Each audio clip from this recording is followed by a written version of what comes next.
पिछले दिनों शाहजहांपुर में विचित्र बच्चों का जन्म हुआ। एक धड़ में 2 सिर, 2 पैर और 4 हाथ वाले बच्चे यहाँ चर्चा का विषय बने रहे। जिला हरदोई कस्बा शाहबाद के टोडरपुर ब्लॉक के हुसैनपुर करमाया गांव की शाहीन को जब प्रसव पीड़ा होने पर एक प्राइवेट अस्पताल में भर्ती करवाया गया तो ऑपरेशन से इन विचित्र बच्चों का जन्म हुआ।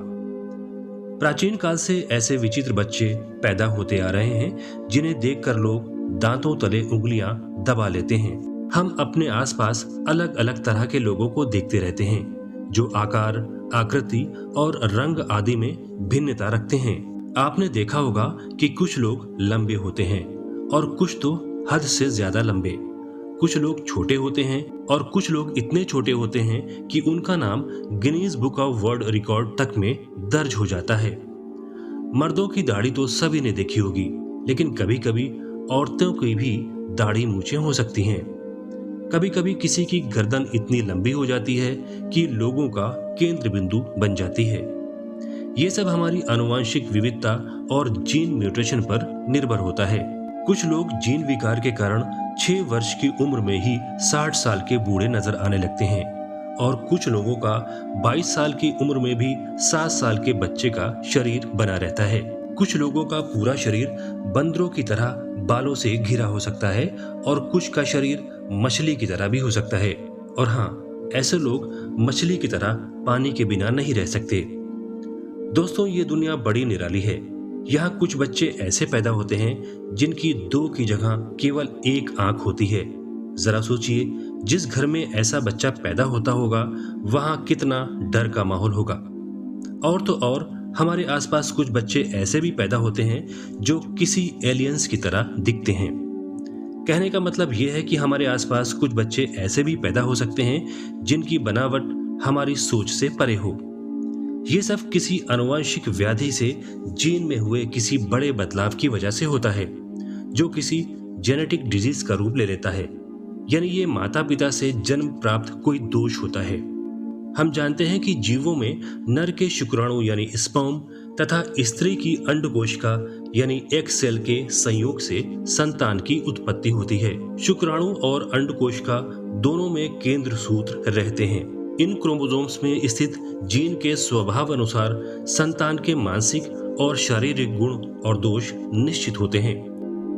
गुणसूत्रों पर स्थित डीएनए यानी डीऑक्सी राइबो न्यूक्लिक एसिड के अपने अनुक्रम में लगातार आकस्मिक परिवर्तन और उत्परिवर्तन यानी म्यूटेशन होते रहते हैं और इस तरह पैदा होने वाले बच्चे विकृत हो सकते हैं। अब हम बात करते हैं पैदा होने वाले जुड़वा बच्चे आखिर कितने तरह के होते हैं। संयुक्त जुड़वा यानी कंजॉइंट ट्विंस में 2 भ्रूण यानी एम्ब्रियो विकास के 12वें दिन बाद जन्म से पहले पूरी तरह से अलग होने में असफल हो जाते हैं। अगर एक निषेचित मानव अंडा 12वें दिन पहले 2 एम्ब्रियो में विभाजित हो जाता है तो अलग अलग जुड़वा शिशुओं के रूप में सामान्य रूप से पैदा हो जाते हैं। इस विभाजन में देर होने पर संयुक्त जुड़वा बच्चों का जन्म होता है।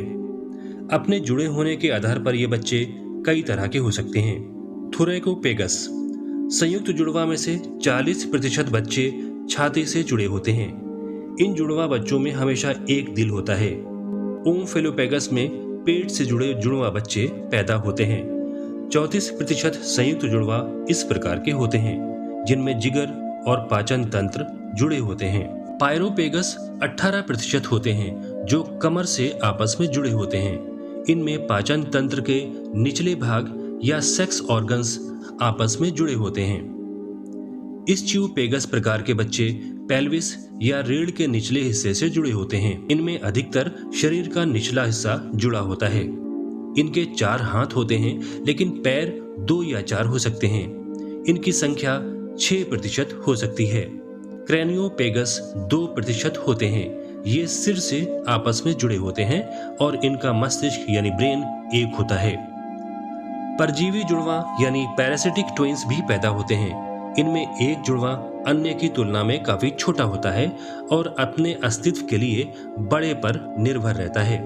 इस विषय में अधिक जानकारी के लिए हम बात करते हैं जीएफपीजी कॉलेज शाहजहांपुर के डिपार्टमेंट ऑफ बायोटेक्नोलॉजी के एचओडी डॉक्टर स्वप्निल यादव से। हमारी बॉडी का जो मेकअप है, हम जो कुछ बनते हैं वो अपने डीएनए से बनते हैं। फादर और मदर का जब स्पर्म और ओवा आपस में फ्यूज होता है तो जाइगोट बनता है, एक सिंगल सेल, और उसी के माइटोसिस से डिवीजन होके हम पूरा बनते हैं। तो जैसे हमें जीन मिलेंगे वैसे ही हमारा मेकअप होगा। तो इसीलिए कहते हैं कि जो डीएनए हमारा है, जिस पर जीन हमारे उपस्थित हैं, वो हमारी बॉडी का एक तरीके से ब्लूप्रिंट है। हम जो कुछ भी दिखते हैं, हमारे अंदर बॉडी में जो भी रिएक्शंस चल रही हैं, मेटाबॉलिज्म जिसे कहते हैं, वो सब इसी जीन के द्वारा कंट्रोल होती है। कहीं ना कहीं हमारी बॉडी में जो डीएनए के थ्रू जीन्स आ रहे हैं वो कहीं ना कहीं हमारे डिफेक्टिव हैं।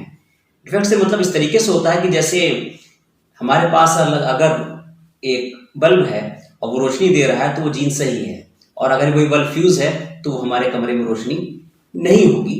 उसी तरीके से क्योंकि जीन का काम है प्रोटीन बनाना, और ये प्रोटीन फंक्शन करती है, हम बॉडी को डिफरेंट स्ट्रक्चर और फंक्शन देती है।